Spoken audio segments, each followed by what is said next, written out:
My daughter is about to destroy me, and she doesn't even know it. I'm standing in the back of Street Catherine's, my fingers digging into the beaded fabric of my purse so hard I can feel the clasp breaking skin. Sophia looks like an angel up there at the microphone, all white silk and perfect curls, her new husband beaming beside her like he's won the lottery. Maybe he has.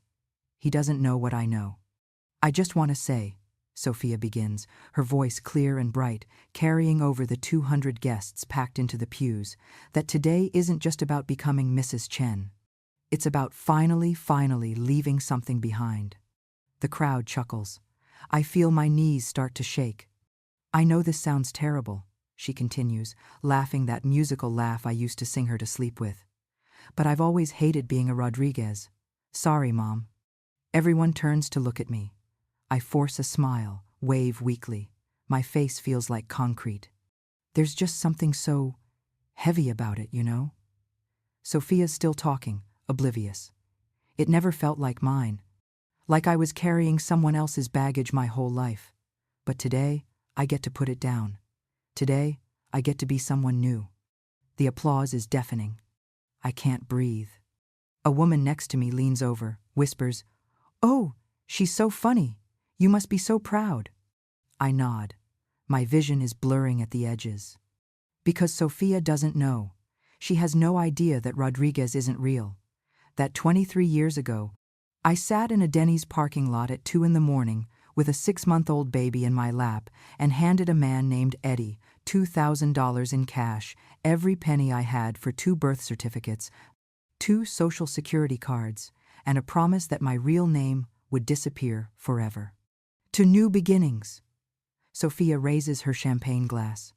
To new beginnings, the crowd echoes. I'm already backing toward the door. My heart is pounding so hard, I think people can hear it. I pass the gift table, the flower arrangements I spent 3 weeks choosing, the ice sculpture shaped like a heart that's already starting to melt. Everything is melting. The floor feels like water under my feet. I push through the heavy oak doors and stumble into the courtyard. The November air hits me like a slap, cold, sharp, real. I brace myself against the stone wall, gulping oxygen, trying not to vomit. My purse slips from my hand and hits the ground. Lipstick, tissues, the emergency Xanax I haven't needed in 5 years, everything scatters across the concrete. Get it together, I tell myself. She didn't mean it. She was joking. Nobody knows. Nobody can know. I crouch down, gathering my things with shaking hands. The church bells start to ring, they'll be taking photos soon, and Sophia will notice I'm gone. I need to pull myself together. I need to go back inside and smile, and pretend my daughter didn't just announce to 200 people that she wants to erase the only thing keeping us alive. That's when my phone buzzes. It's still on the ground, face up, next to a scattered pile of mints. The screen lights up with a text from a number I don't recognize. "Congratulations on the wedding, Maria." My blood turns to ice. Nobody calls me Maria, not anymore. For 23 years, I've been Elena Rodriguez, boring, forgettable Elena Rodriguez, who works at the library and makes empanadas for the church bake sale and never, ever draws attention to herself. Maria died in that parking lot. I pick up the phone. My thumb hovers over the message, trembling. Or should I say, Mariela Vega? The phone slips from my hand. Mariela Vega. I haven't heard that name since the night I ran. Since the night I wrapped Sophia in a pink blanket, threw everything I could carry into a duffel bag, and walked out of my old life forever. Since the night I became nobody, so my daughter could become somebody. I force myself to look up, scanning the courtyard. It's empty, just manicured hedges and string lights, and the distant sound of laughter from inside the church. But I can feel it. Someone is watching. I grab my purse and my phone, stumbling to my feet. I need to get back inside. I need to find Sophia. I need to... My phone buzzes again. I don't want to look. Every instinct I've honed over 2 decades is screaming at me to run, to grab my daughter and disappear into the night like I did before. But I look anyway. Beautiful ceremony. Your daughter has no idea who she really is, does she? Another buzz. We should talk. Before she finds out the truth. I lift my eyes from the screen, and that's when I see him. A man standing at the edge of the parking lot, half hidden in the shadow of an oak tree. Tall, silver hair, wearing a charcoal suit that probably costs more than my car. He's holding a phone, looking right at me. And he's smiling. He raises his phone, types something. My phone buzzes a third time. "Hello, Mariella, it's been a long time." The church doors burst open behind me. Music and laughter spill out into the courtyard. I hear Sophia calling my name. "Mom, we need you for pictures." I look back at the man. He pockets his phone and starts walking toward me. And I realize with absolute, crushing certainty that the life I built, the name I bought, the safety I fought for, all of it, is about to come crashing down. I lied to Sophia. I'm sitting in my car with the doors locked and the engine running, staring at my phone like it's a loaded gun. My hands won't stop shaking. The wedding reception is in full swing 50 yards away. I can see the glow of fairy lights through the venue windows, hear the muffled bass of the DJ playing Sophia's favorite song.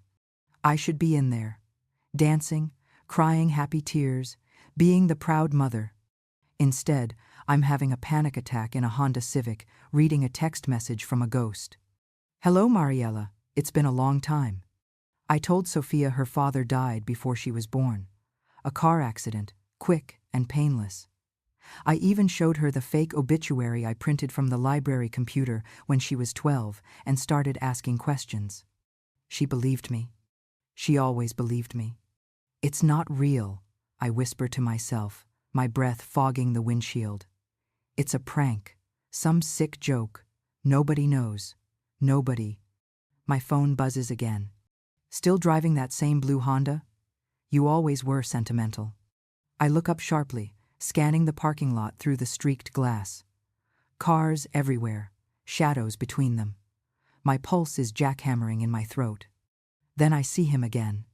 The man in the charcoal suit, standing 3 rows over, leaning against a black Mercedes, arms crossed, watching me like he has all the time in the world.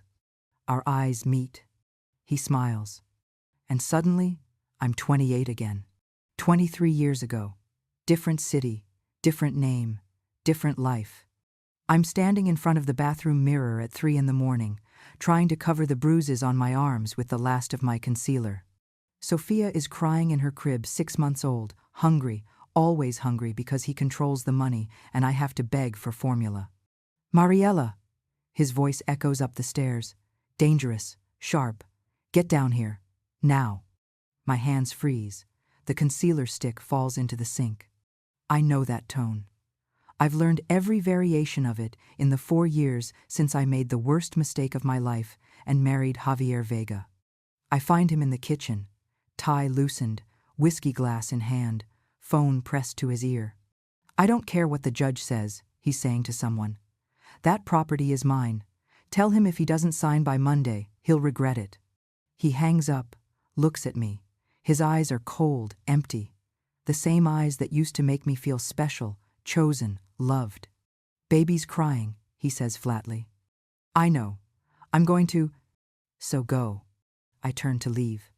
"Mariella." I stop. My whole body tenses. "Your mother called today. Wants to visit." Hope flares in my chest, dangerous and bright. "Really? When?" I told her no. He takes a sip of whiskey. "You don't need her filling your head with ideas. You're happy here, aren't you?" "It's not a question." "Yes," I whisper. "Good girl." Sophia's crying gets louder. I practically run up the stairs, lock myself in the nursery, and hold my daughter against my chest until we're both shaking. That's when I know. If I don't leave, he's going to kill me. Not today, not tomorrow, but eventually. And Sophia will grow up thinking this is normal, thinking this is love. I start planning that night. The knock on my car window snaps me back to the present. I scream. The man in the suit is standing right there, bent at the waist, peering in at me through the glass.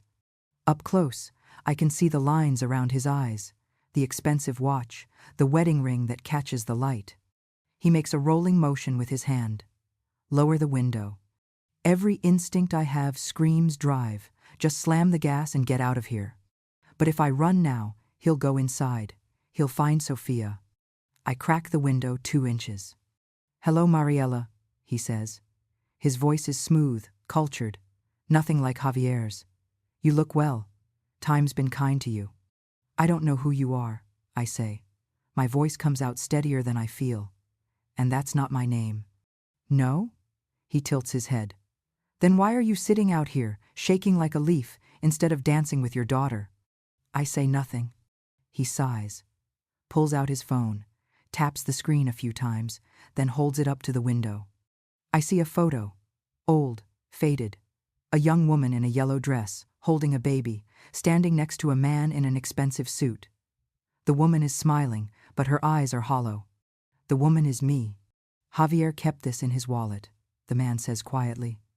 "Even after you disappeared, even after—" He stops himself. "I'm Tomas, Javier's younger brother." The world tilts. Tomas. I'd only met him once, at the wedding. He'd been 20, maybe 21. Quiet, polite, nothing like his brother. "What do you want?" I force the words out. "Just to talk." He pockets his phone. "About your daughter. About her future. Sofia has nothing to do with your family." "Doesn't she?" Tomas straightens up, adjusting his cuffs. "She's a Vega, Mariella, whether you like it or not. And now that she's married into the Chen family, old money, political connections, well, that changes things." "Get away from my car." "Javier's dead," he says, like he's commenting on the weather. "Has been for 3 years, heart attack, quick, almost peaceful, which is more than he deserved." I can't breathe. Javier is dead. The monster who haunted my nightmares for 2 decades is dead. I should feel relieved. I feel terrified. "But the family business?" Tomas continues. "That's very much alive, and Sofia is the sole heir to a rather substantial fortune. 40 million, give or take." He pauses. "Of course, she doesn't know that. She doesn't know about any of it, does she?" My phone buzzes in my lap. I don't look at it. Tomas smiles. "Check your messages, Mariella." I glance down. "You have 48 hours to tell Sofia the truth, or I will. Your choice." When I look up, he's already walking away, hands in his pockets, whistling softly. I watch him disappear between the cars. Then I see Sofia through the venue windows, laughing, twirling in her husband's arms, surrounded by people who love her. People who think she's Sofia Rodriguez. People who have no idea who she really is. I grip the steering wheel and realize with absolute, crushing certainty. I have to tell her. I have to destroy everything she believes about herself, about me, about the life we built. Or Tomas will do it for me. And he won't be kind. I can't go back inside. I'm supposed to be cutting the cake right now, posing for more photos, hugging Sofia's new in-laws, and pretending everything is perfect. Instead, I'm sitting in my car watching Tomas Vega lean against his Mercedes like he owns the parking lot, the church, the entire goddamn world. Maybe he does. The Vega family always owned everything. My phone won't stop buzzing. Sofia's texted me 4 times in the last 10 minutes. "Mom, where are you? We need you for pictures. Are you okay? Mom." I type back with numb fingers, feeling sick. Need some air. Be right there. I hit send and immediately hate myself for lying. Again, after 23 years, you'd think I'd be better at it. You'd think the guilt would fade. It hasn't. I watch Tomas check his watch, something silver and expensive that probably costs more than I make in a year at the library. He's not looking at me anymore, just waiting, patient. Like a predator that knows its prey can't run. He's right. I take a deep breath, unlock the car door, and step out into the cold. The walk across the parking lot feels like a mile. My heels click against the asphalt. Somewhere behind me, the reception music changes to something slow and romantic. Sofia's first dance as a married woman. I'm missing it. Tomas straightens up as I approach, slipping his phone into his pocket. "Elena Rodriguez," he says, testing the name. "I have to say, it suits you better than Mariela Vega ever did. More humble. What do you want?" I stop 10 feet away, arms crossed, Close enough to talk, far enough to run if I need to. I already told you, to talk about Sofia. She's not Sofia Vega. She's Sofia Rodriguez. She has nothing to do with your family. Legally speaking, he tilts his head. She's Sofia Vega. Always has been. You can't erase bloodlines with fake documents, Mariela. The way he says my real name makes my skin crawl. Javier's dead, I say flatly. You said so yourself. So what does it matter? It matters because Javier left everything to his only child. Tomas pulls out his phone again, swipes through something, then turns the screen toward me. The estate, the properties, the offshore accounts, all of it. $43 million to be exact. I see legal documents, bank statements, a will with Sofia's birth name typed in bold letters, Sofia Mariela Vega. My vision blurs. That's not possible, I whisper. He didn't know where we were. He couldn't have. He knew. Tomas's voice is gentle, almost pitying. He always knew, Mariela. From the day you ran, he had people watching you, following you, making sure you were safe. The word safe makes me want to vomit. You're lying. Am I? He pockets his phone. How do you think you got that library job 20 years ago? No references, no work history, just a fake resume and a prayer? Or that apartment rent-controlled, perfect neighborhood, suddenly available the day you needed it? No. No, no, no. Javier made sure you were taken care of, Tomas continues. He never wanted you dead, Mariela. He wanted you contained, kept close, in case he ever decided to collect what was his. My legs feel like water. I grab the side mirror of a nearby car to steady myself. But he never did, I manage. He never came for us. Because I convinced him not to. Tomas's expression shifts something darker, more complicated. I told him you'd come back on your own eventually. That forcing you would only make things worse. And for 23 years, I was right. You stayed hidden, stayed quiet, raised his daughter in peace. He steps closer. But now she's married to David Chen, son of Judge Chen, who sits on the state Supreme Court. Grandson of Chen Industries, worth $500 million. His smile doesn't reach his eyes. Sofia just became a very valuable piece on the board, Mariela, and the family wants her back. No. The word comes out strangled. She's not a piece. She's not property. She's my daughter. She's a Vega. His voice hardens. And the Vega family takes care of its own, whether you like it or not. I think about Sofia inside, laughing, dancing, celebrating the happiest day of her life. I think about the childhood I gave her, safe, normal, boring. Library books and soccer practice and birthday parties at the park. Everything Javier's world would have destroyed. What do you want from me? My voice cracks. Tomas reaches into his jacket and pulls out a business card. Thick, cream-colored paper, embossed gold lettering. A family crest I haven't seen in decades. Tell her the truth, he says, pressing the card into my hand. About who she is, where she comes from, what she's owed. Bring her to meet the family. Let her decide for herself if she wants to claim her inheritance. And if I don't? His smile returns, cold, final. Then I'll tell her myself. At her honeymoon. In Bali, isn't it? Beautiful place. I've already booked a villa nearby. I'm sure David would be very interested to know that his new wife is the daughter of Javier Vega, the same Javier Vega his father prosecuted for money laundering back in 2008. Small world, isn't it? The air leaves my lungs. Judge Chen prosecuted Javier. And now his son just married Javier's daughter. If this gets out, it'll destroy Sofia's marriage before it even begins. You have 48 hours, Tomas says. He's already walking backward toward his Mercedes. After that, I make the introduction myself. Your choice, Mariela. Be the mother who trusted her daughter with the truth, or be the liar who stole her identity. He opens his car door, pauses. Oh, and one more thing. His eyes meet mine. If you run again, I'll find you. And this time, I won't be so polite. The Mercedes engine purrs to life. Tomas drives away slowly, deliberately, like he has all the time in the world. I stand there in the parking lot, holding his business card, my entire body shaking. Behind me, the church doors burst open. Mom. I spin around. Sophia is running toward me in her wedding dress, heels in her hand, mascara slightly smudged from happy tears. She looks so young, so innocent, so completely unprepared for what I'm about to destroy. There you are. She throws her arms around me, laughing. You scared me. Are you okay? You look so pale. I hug her back, breathing in her perfume, the same perfume I bought her for her 16th birthday. My baby, my girl, my entire world. I'm fine, I lie. Just needed some air. Well, come on.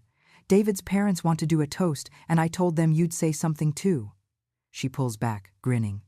You know, about how happy you are that I'm finally getting rid of the Rodriguez name. She says it like a joke, like it's the funniest thing in the world. I force a smile. Of course, sweetheart, I'd love to. Sophia grabs my hand and starts pulling me toward the reception hall. I follow, the business card burning in my pocket like evidence of a crime. 48 hours.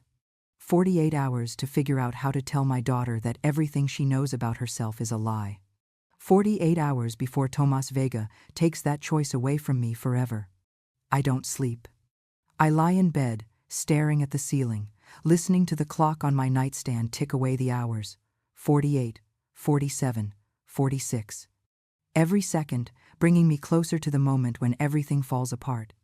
At 3 a.m., I get up and make coffee I won't drink. At 4 a.m., I pull out the old shoebox from the back of my closet, the one Sophia doesn't know exists. Inside, my real birth certificate, a faded photo of me and Javier on our wedding day. My grandmother's necklace, the only thing I took when I ran. And a newspaper clipping from 2008. Businessman Javier Vega acquitted in money laundering case. Judge Chen calls verdict a miscarriage of justice. I'd kept it all these years as a reminder of who I was running from, of why I could never go back. Now it's evidence of the bomb I'm about to drop on my daughter's life. At 6 a.m. I text Sophia. Can I come over? Need to talk. She responds immediately. Everything okay? Yes. Just want to see you. Come for breakfast. David's making pancakes. I stare at that smiley face for a full minute. Then I get dressed. Sophia's new house is beautiful, a wedding gift from David's parents. Because of course it is. 3 bedrooms, hardwood floors, a kitchen bigger than my entire apartment. The kind of house I used to dream about giving her. The kind of house the Vegas would have given her without a second thought. David answers the door in an apron that says, "Kiss the cook," grinning like he just won the lottery. Elena, come in, come in. Sophia said you weren't feeling well last night. You okay? I'm fine, I lie. Again. Always lying. Just a headache. Well, you're in luck. I make medicinal pancakes. He winks and disappears into the kitchen. Sophia appears at the top of the stairs in pajamas, hair in a messy bun, looking more like 17 than 23. Mom, you're here early. She bounces down the stairs and hugs me tight. I hold on longer than I should. Sophia, I say quietly, we need to talk. Alone. Her smile falters. What's wrong? Nothing's wrong, My voice cracks. Please, just give me 10 minutes. She studies my face, and I see the exact moment worry sets in. Okay, yeah. Let me tell David. 5 minutes later, we're sitting in her living room. She's perched on the edge of the couch, hands folded in her lap. I'm in the armchair across from her, the shoebox on the coffee table between us like a loaded weapon. Mom, you're scaring me. I need to tell you something. I take a breath. And you're going to hate me for it. I could never hate you. You will. My hands are shaking. Sophia, there's something about our family about me that I've never told you. Something I should have told you a long time ago, but I was too afraid. She leans forward. What is it? I open the shoebox, pull out the birth certificate, hand it to her. She looks down at it, confused. What is this? My real birth certificate. Sophia squints at the faded paper. I watch her eyes scan the text, landing on the name. Mariela. Vega. She looks up. I don't understand. Who's Mariela Vega? Me. The word comes out like a confession. That's my real name. Elena Rodriguez isn't. It's not real, Sofia. I bought it. 23 years ago, when you were 6 months old, I bought us new names, new identities, new lives. The color drains from her face. What are you talking about? Your father didn't die in a car accident. I'm crying now. I can't stop. He was alive, for years, until 3 years ago. His name was Javier Vega, and he was… I pause. He was dangerous, Sofia, controlling, violent. I tried to leave him legally, but his family owned the police, the judges, everyone. So I ran. In the middle of the night, with you and a diaper bag and nothing else. Sofia stands up, backs away from me. No, this is your lying. Why would you lie about this? To keep you safe. I stand too, desperate. You don't understand what that family is capable of, what your father was capable of, if I had stayed. Stop calling him my father. Her voice cracks. You said he was dead. You showed me an obituary. You let me believe. She's crying now too, angry tears streaming down her face. Who am I? Who the hell am I? You're my daughter. You're Sofia. That's never been a lie. But Rodriguez is a lie. Everything is a lie. She's shaking. My social security number, my birth certificate, my entire identity? I can't answer. There's nothing to say that won't make it worse. Why are you telling me this now? She whispers. Why today? Why not yesterday or last week or… Because someone found us. I pull out Tomas's business card, hand it to her. Your uncle, Javier's brother. He was at the wedding. Sofia stares at the card like it might bite her. He knows who we are, I continue. Who you are, and he says you're the heir to your father's estate. $43 million, Sofia. He wants me to bring you to meet the family, to claim what's yours. What's mine? Her voice is hollow. I don't want anything from them. I don't even know them. I know, sweetheart, but… Don't call me that. She steps back. Don't call me anything. I can't. I need to think. I need David. She turns toward the kitchen. Sofia, wait. The doorbell rings. We both freeze. Sofia looks at me, eyes red and swollen. Were you expecting someone? I shake my head. The doorbell rings again, insistent. Sofia walks to the door and opens it. Tomas Vega stands on her porch in another expensive suit, holding a leather briefcase and wearing that same patient smile. Hello, Sofia, he says warmly. I'm your Uncle Tomas. I've been waiting 23 years to meet you. Sofia's face goes white. She looks back at me, betrayed. You brought him here? No, I swear I didn't. May I come in? Tomas doesn't wait for an answer. He steps inside, sets his briefcase on the coffee table, and looks around approvingly. Beautiful home. The Chens have excellent taste. David appears in the doorway, spatula in hand. Sofia? Who's this? Family, Tomas says smoothly. He extends his hand. Tomas Vega, Sofia's uncle. It's wonderful to finally meet you, David. Your father and I have mutual acquaintances. David's smile freezes. Vega? As in Javier Vega, yes. Tomas's expression doesn't change. I understand this is a surprise. Perhaps we should all sit down. He opens the briefcase. Inside, documents, photos, legal papers, and a thick manila envelope with Sofia's birth name typed across the front. Your father loved you very much, Tomas says to Sofia. He wanted to make sure you were provided for. Everything is here, the estate, the accounts, the properties. All legally yours on your 23rd birthday. He pauses. Which was 3 months ago, if I'm not mistaken. Sofia sinks onto the couch, staring at the papers. David looks at me, confused. Elena, what's going on? Her name isn't Elena, Tomas says helpfully. It's Mariela Vega. She was married to my brother. I watch David's face as he processes this. Watch the confusion turn to recognition, turn to horror. Javier Vega? He says slowly. The Javier Vega my father prosecuted? Tomas smiles.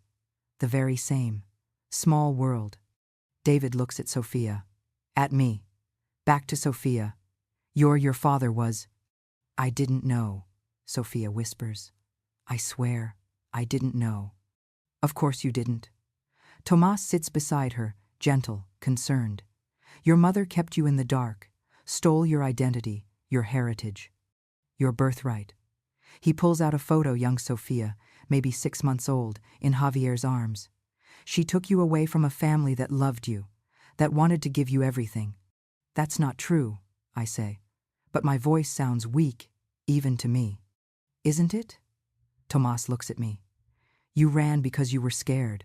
I understand. Javier could be intense. But he's gone now, Mariela. He can't hurt you anymore. And Sophia deserves to know her family, to know where she comes from. He turns back to Sophia, his voice dropping to something softer, almost kind.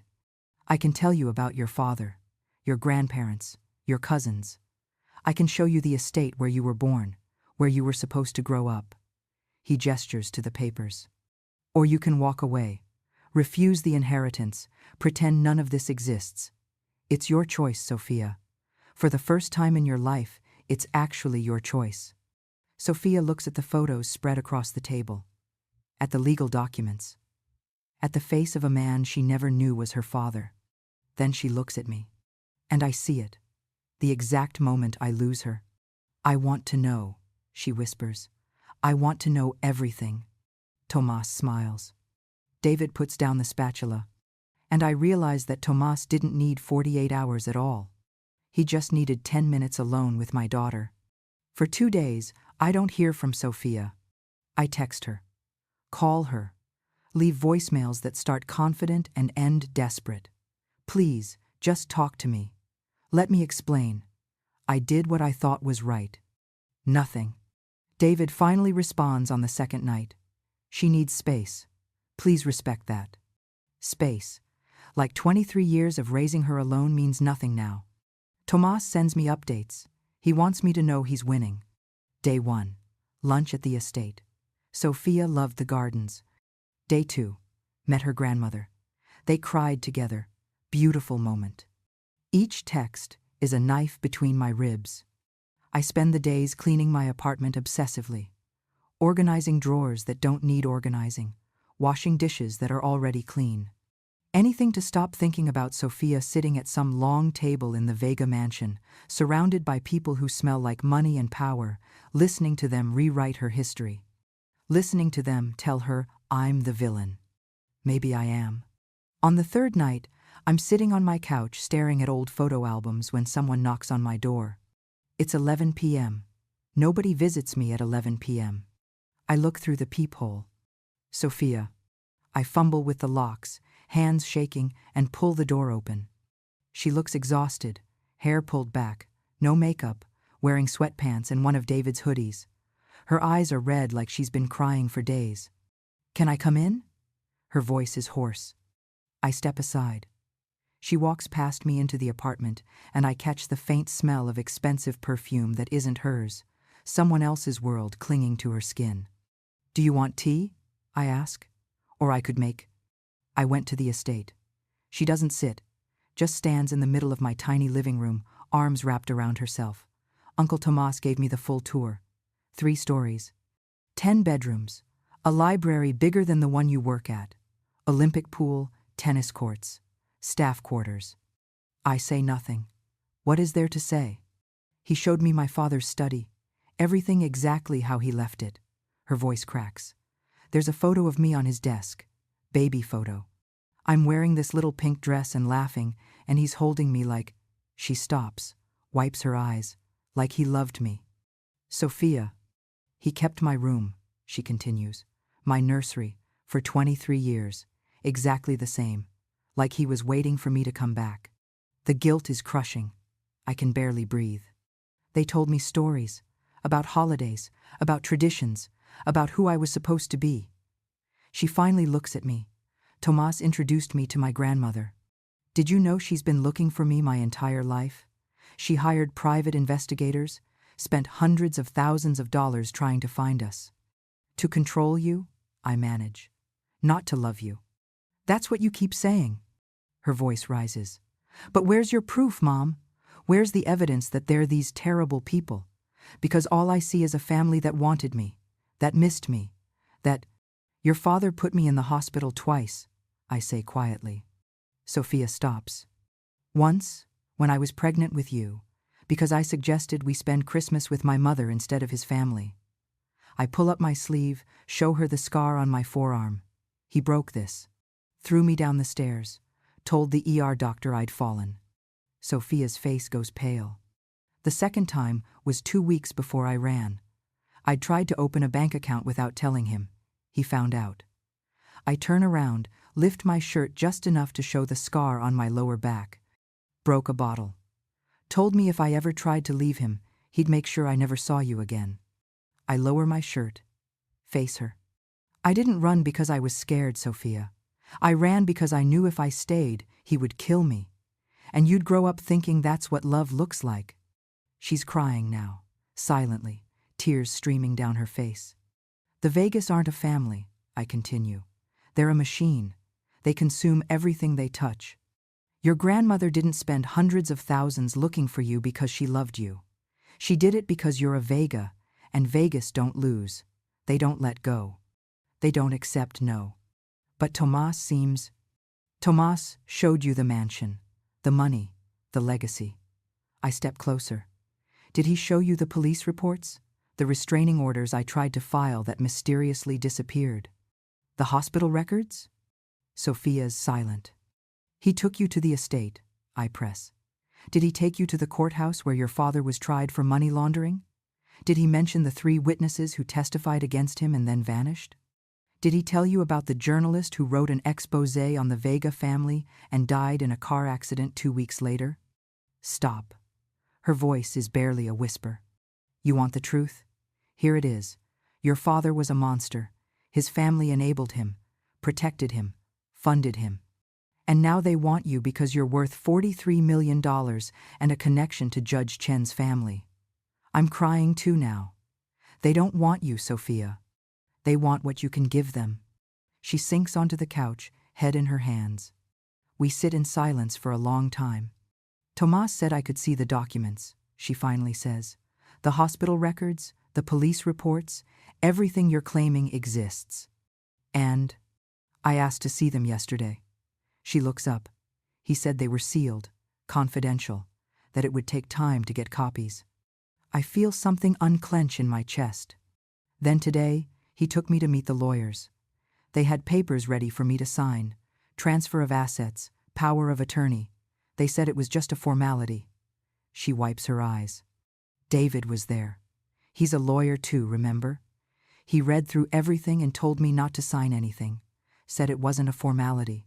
That I'd be giving them control over the entire estate. Did you sign? No. She shakes her head. But Tomas got angry. For the first time since I met him, he got actually angry. His voice didn't change, but his eyes… She shudders. For a second, he looked exactly like the man in night. The photos. Like my father. I moved to sit beside her on the couch. We left. Sophia continues. David and I just walked out, and on the drive home, I asked him to find everything he could on Javier Vega. Public records, court documents, everything. She pulls out her phone, opens a file, hands it to me. I see pages of documents, arrest records, lawsuits, witness testimonies, hospital admissions under my old name. Photos I'd forgotten existed me, with black eyes, broken ribs, fingerprint bruises on my arms. David's father kept copies, Sophia whispers, of everything. He told David the Vega case haunted him, that Javier walked free because of corruption, not innocence. He said, her voice breaks, he said if he'd known his son was marrying into that family, he would have stopped the wedding. I hand the phone back. I'm sorry, I say. It's inadequate, pathetic. But it's all I have. I'm so sorry you had to find out this way, that I didn't tell you sooner, that I… Why Rodriguez? She interrupts. Of all the names you could have chosen, why that one? I smile despite the tears. It was my grandmother's maiden name. Your great-grandmother. She raised me after my parents died, taught me how to be strong, how to survive. I touched the chain around my neck, her necklace, the only thing I kept. When I ran, I wanted you to carry something real, something that came from love, not fear. Sophia stares at the necklace. The day you were born, I continue, my grandmother told me, names are just words. What matters is who you choose to be. She died 6 months later. Never got to see me leave Javier. But I think, my voice cracks, I think she'd be proud I chose to save you. Sophia reaches out and touches the necklace, runs her fingers over the worn silver. Tomas texted me an hour ago, she says quietly. Gave me an ultimatum. Accept the inheritance and join the family by the end of the week, or he contests Dad's will and I get nothing. What did you say? She looks at me, really looks at me, like she's seeing me clearly for the first time in days. I told him to contest it. She takes my hand. I told him I don't want his money or his family or his legacy. I told him Rodriguez is the name my mother gave me when she saved my life, and I'm keeping it. The relief is so intense I can't speak. I told him to lose my number, Sophia continues, and if he ever contacts me or David or you again, I'll file a restraining order and send every document David found to every newspaper in the state. What did he say? He said I'd regret it, that I was making a mistake, that I was choosing poverty over power. She squeezes my hand. Then he said I was just like my mother, ungrateful, stupid, weak. I flinch at the words. I've heard them before. And you know what I realized? Sophia's voice is stronger now. That's exactly what I want to be. Like you, because you're not weak, Mom. You're the strongest person I know. I pull her into my arms, and we both sob ugly, cathartic, healing sobs that shake us both. I'm still angry, she whispers against my shoulder. About the lies, about not knowing, about everything. I know. It's going to take time. For me to process all this, to figure out who I am now. I know. But I need you to promise me something. She pulls back, looks me in the eyes. No more secrets, no more lies. If there's anything else, anything at all, you need to tell me now. I think about the box in my closet, the documents I've kept hidden, the full truth about everything Javier did, everything I survived. And I tell her, all of it. We talk until the sun comes up. 3 weeks later, I get a letter. No return address. Expensive stationery. Inside, a single sentence in elegant handwriting. The Vega family does not forget. I show it to Sophia. She takes it, walks to her kitchen, and burns it in the sink. Let them remember, she says, watching it turn to ash. I'm not afraid anymore. Neither am I. Because for 23 years, I thought I was running from the Vega family. But I wasn't running. I was choosing. I chose my daughter over their money, my freedom over their control, a quiet life over a powerful one. And Sophia chose me. She chose the mother who gave her a borrowed name and a small life and unconditional love. She chose Rodriguez. And that, I realize, is the greatest victory of all.